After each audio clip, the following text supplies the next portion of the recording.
दुर्भाग्यपूर्ण घटना है। और जिस तरह से भारतीय जनता पार्टी वाले लोग जो सिद्धांतों की बात करते हैं, जो धर्म की बात करते हैं, अगर वो हमारे शंकराचार्यों का अपमान नीचे करो तो आप सोच सकते हैं, समझ सकते हैं कि इनकी क्या नीयत है और क्या मंशा है। मैडम यूरोपियन ये निंदनीय है। मुझे लगता है कि भारतीय जनता पार्टी के शीर्ष नेतृत्व को माफी मांगनी। प्रदेश सरकार शंकराचार्य को मनाने के लिए डिप्टी सीएम को भेज रही है, क्या कारण दिख रहा है कि डिप्टी सीएम को जाना पड़ रहा है? पहले एक तरफ अपमान, उसके बाद अब सम्मान।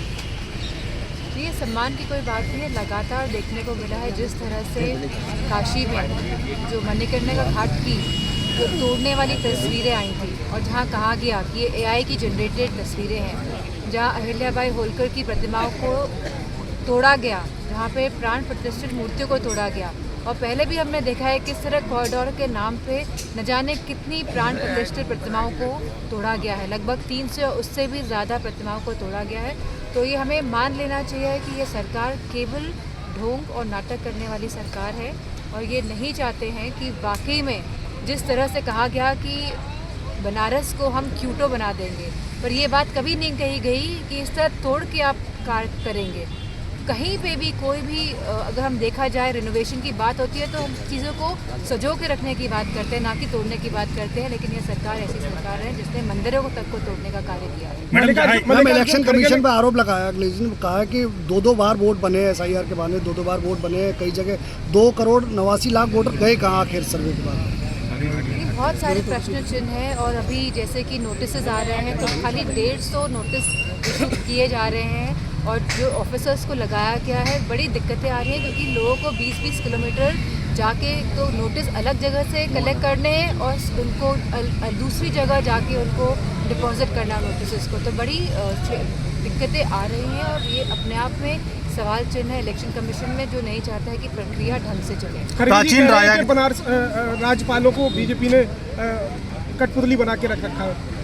ये तो देखने को मिल रहा है जब से भारतीय जनता पार्टी के लोग सरकार में आए हैं केंद्र की, हमने लगातार देखा है कि गवर्नर्स का या राज्यपाल का हस्तक्षेप बढ़ रहा है और स्मूथ फंक्शनिंग जिस तरह स्टेट्स की होनी चाहिए, जिस तरह हमारे संविधान में लिखा है कि स्टेट्स की अपने रूल्स रेगुलेशंस और अपनी शक्तियाँ होती हैं जिसके आधार पर वो चलती है। लेकिन लगातार ये देखने को मिल रहा है कि राज्यपाल हस्तक्षेप बना रहे हैं और जिस तरह स्टेट्स को स्मूथली चलना चाहिए उस तरह नहीं चलाता। मैडम आखिरी सवाल, EU के साथ भारत बहुत बड़ी डील करने वाला है, यूरोपियन यूनियन के साथ भारत बहुत बड़ी डील कर रहा है, क्या लग रहा है? तो जब डील हो जाएगी तब पता चलेगा। अभी तो ये पता चले कि पहले अमेरिका क्या कर रहा है भारत के साथ।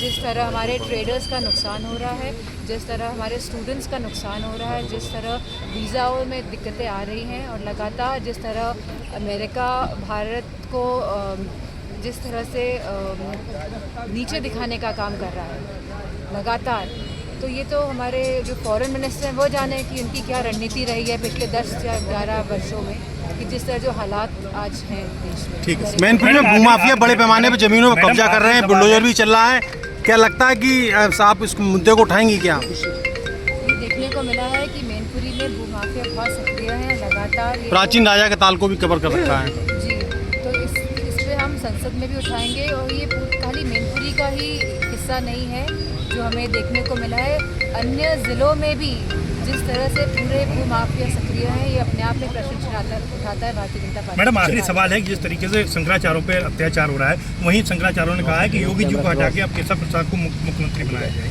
क्योंकि उनमें समझदारी है, उनमें समझदारी है, वो माना तो कि भारतीय जनता पार्टी वाले लोग डिसाइड करेंगे कौन उनका मुख्यमंत्री बनता है। चलिए, लेकिन जिस तरह से अपमान हुआ शंकराचार्यों का वो नहीं होना चाहिए था, वह निंदनीय है, हम इसकी निंदा करते हैं।